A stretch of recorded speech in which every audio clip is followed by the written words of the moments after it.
안녕하세요. 오늘은 응데스에 대해서 알아볼 텐데요.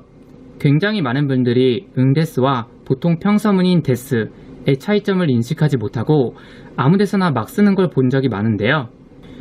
확실히 일본인들도 많이 쓰는 표현이지만 쓸 수 있는 경우와 쓸 수 없는 경우가 있습니다. 오늘은 언제 응데스를 쓸 수 있고 없는지에 대해서 알아보도록 하겠습니다. 먼저 응데스는 기본적으로 자신의 감정을 포함한 표현이기 때문에 이것을 쓰려고 한다면 전제 조건이 필요합니다. 바로 상대방이 말하고자 하는 바에 대해서 이미 알고 있거나 그것에 대해서 그 전에 이야기가 이루어졌어야 한다는 것이죠. 예를 들면 아무 문맥 없이 갑자기 술이 마시고 싶어서 상대방에게 술 마시러 가자고 할 때 노미니 이카나인 데스까? 라고 한다면 상대방은 응? 안 가면 무슨 손해라도 보는 건가? 왜 저렇게 세게 말하지? 라는 식으로 받아들일 텐데요. 그러므로 이 상황에서는 단순히 노미니 데모 이키마센까? 라고 하는 게 맞겠죠. 그럼 순서대로 어떠한 상황에서 쓸 수 있는지 응데스의 용법에 대해서 알아보도록 하겠습니다. 먼저 상대방에게 설명을 요구하거나 이유를 말할 때에 쓰입니다. 예를 들면 もう少し食べてもいいですか? 朝から何も食べてないんです 라고 하면 왜 더 먹어야 되는지에 대한 설명을 하는 것이 되고, 누군가 우대 누우시단 데스까? 라고 물어봐서 道で転んだんです 라고 하면 왜 상처가 생겼는지에 대해 설명하는 것이 되겠죠. 이 예에서는 물어보는 사람도 응데스를 썼는데 그 이유는 상처를 보고 놀란 감정을 담아서 걱정하는 의미로 쓰였기 때문입니다. 만약 병원에서 의사가 물어보는 거라면 보다 객관적인 평서문이 쓰이겠죠. 두 번째로는 무언가를 말하고 그 뒤에 보충 설명을 할 때입니다. 예를 들면 鈴木さんは部屋をきれいに掃除していました。実は昨日ゴキブリが出てきたんです。 그리고 あの糸さっきからずっと泣いてる。きっと学校で何かあったんだろう.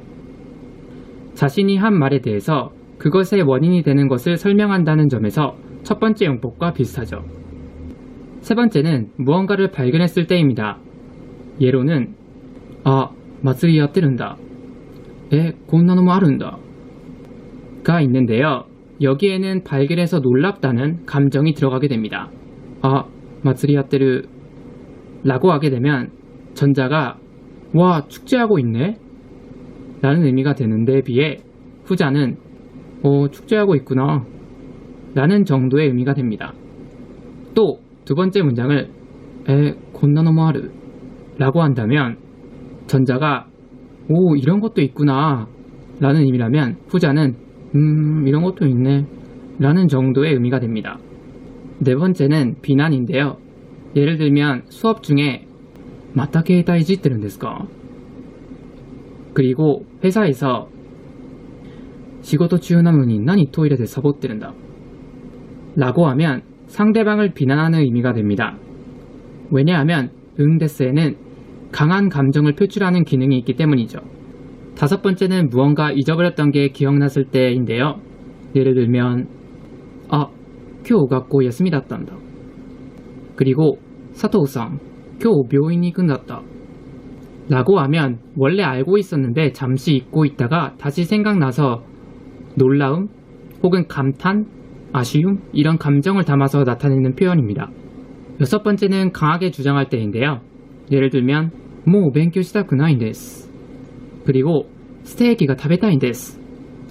라고 한다면 평서문으로 말할 때보다 자신의 강한 감정, 소망 등을 강하게 표출할 수 있겠죠. 일곱 번째는 명령인데요. ドアを開けるんだ. さっさと別れるんだ. 라고 한다면 보통 명령문이 단순히 이거에 저거에 라는 느낌이라면 응데스가 들어간 표현은 내가 그렇게 바라고 있으니까 어서 빨리 해 이런 느낌이 됩니다. 마지막 의미는 권유와 부탁인데요. 예를 들면 お願いがあるんですけどお時間よろしいでしょうか? 職場の近くに美味しい店があるんですけど一緒に行きませんか? 이런 식으로 앞부분에 응데스를 씀으로써 뒤에 나오는 원래의 목적인 권유나 부탁에 자신의 감정을 담거나 혹은 본래 목적의 이유를 설명하게 되는 거죠.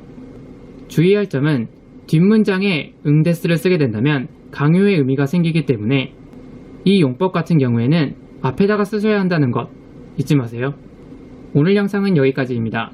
일본인들도 응데스를 참 많이 쓰기 때문에 그 개념을 잘 이해하지 못하고 여기저기에 쓰시는 분들을 많이 봤는데요. 이 부분 같은 경우는 문법적인 미스는 아니지만 잘못 사용하면 상대방의 기분을 해치는 결과를 초래하기 때문에 실제로 문법적인 실수보다 더 중요한 부분이라고 할 수 있습니다.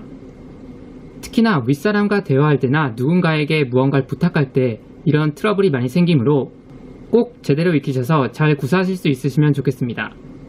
그럼 다음에 봬요.